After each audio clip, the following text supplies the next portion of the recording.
to some methods that you can use to create a storyboard that will accomplish the impact you want now that you understand the audience and you're ready to start designing that tour. Every part of your audience has a point of departure. Wherever they are right now in their thinking and in their knowledge and their understanding about this opportunity represents their launch point. They get to define that. But you get to define the objective you have for that audience. You get to determine the destination. So once you've clarified to yourself what their starting point is, because you understand your audience, and you've clarified to yourself what the objective is, you know the destination, now we have to design the journey.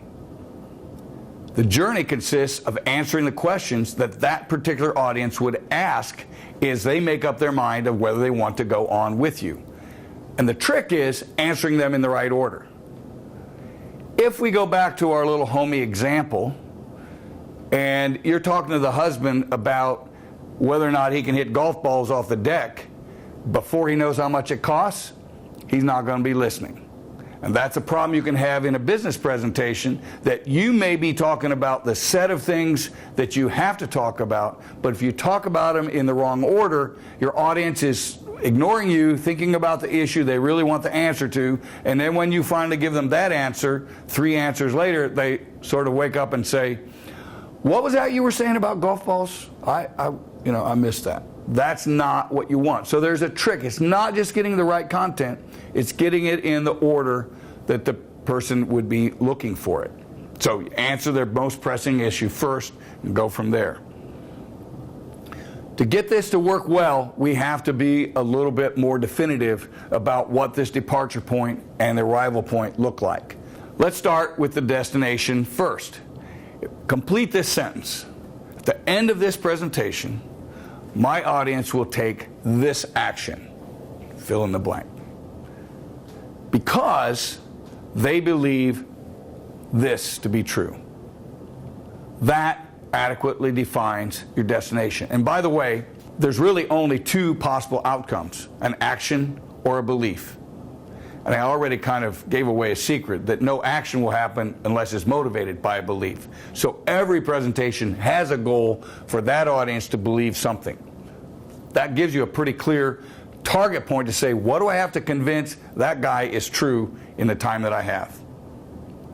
So what does the departure look like? Because again, in our home example, we had one destination. We wanted excited participation, but we had different starting points. So we asked ourselves a question, what does the person already know? Sometimes it's things they think are true, but we're going to have to show them are not.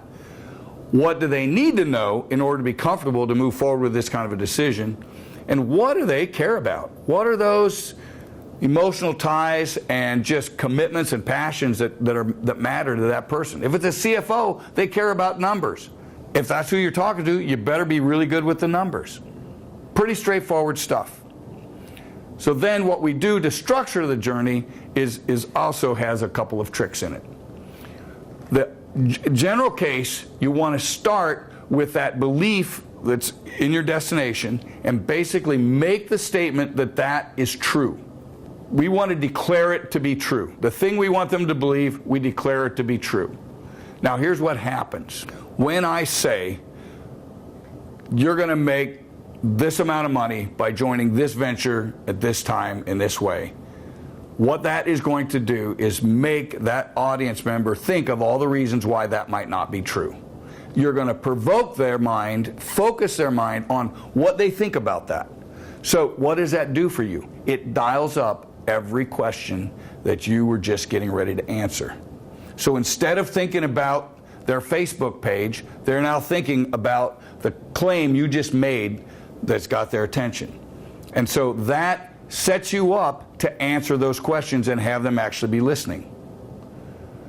If you don't provoke them with that opening statement and declare that outcome to be valid, don't declare that belief to be true, the message behind that belief to be true, then they could be thinking about anything else and not get what you have to say.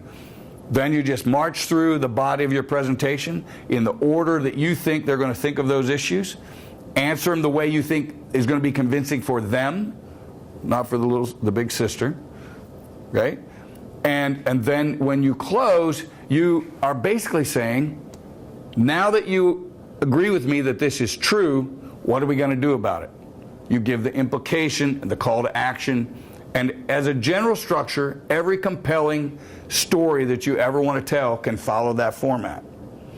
Now, take it to the next level and tell you how to put that general case into the format of a typical venture pitch. You already have a great opening. Your 30-second speech is the thing that's going to provoke and going to declare to be true what you think you can accomplish. And then there's a set of 15 slides I'm going to show you next that is pretty close to the order an investor would expect to see them and the questions they would have. It's just a starting point. Think about your audience. Some of you aren't even going to raise money. You're going to reach out to a customer for a partnership or a supplier or whatever. You have your own goals, and you have to look at this set of slides and say, do these make sense for me? But it gives you at least a starting point. And then often at the end of a venture pitch, you are asking for their help for a reason. You have strategic issues you want their help with. You rarely are asking for money that comes without additional help.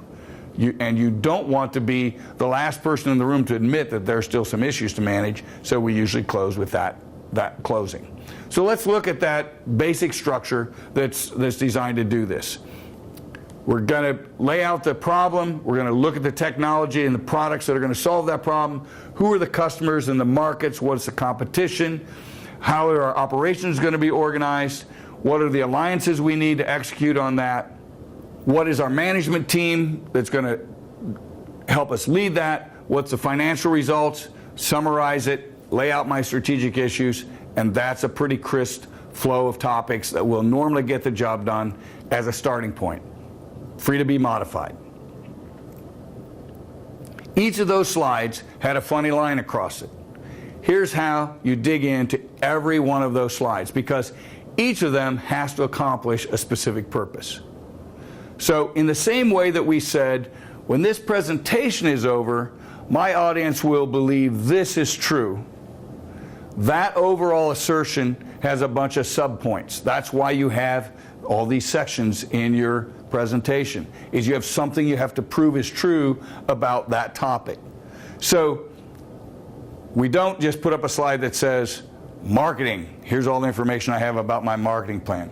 We make a claim at the top of that slide and said, we can get the attention of this market by this technique, or whatever that claim is. So that is what comes off of the sentence at the top of this slide. This slide will prove what? About what? To the audience satisfaction by answering their question, which is what? Take the time to anticipate what their question is, what it's going to take to prove your answer to that audience about that. And then everything below that top line is your strategy to be convincing about that proof. There's two halves to the deal. You're going to have some pictures, and you're going to have some words. So you got visuals, you got verbals. Plan it out in advance. The most compelling picture I can tell them about that topic that supports that claim is what? Maybe I don't even have the data to draw that graph. But when I'm planning my presentation, I say, what kind of data would I need? What kind of picture would I put it in? Now, I better go find the data. Once I have that data, and I can, how am I going to explain it? That's my verbal strategy.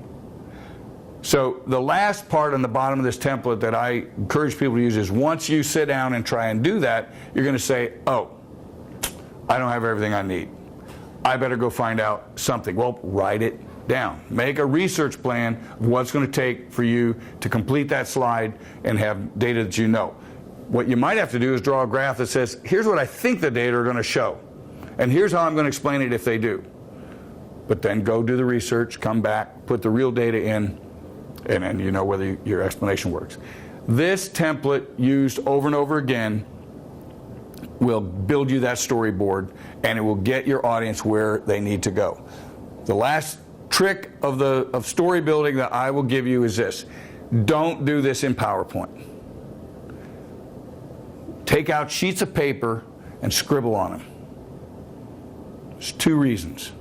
When you put it on PowerPoint, you're going to get emotionally attached to the PowerPoint.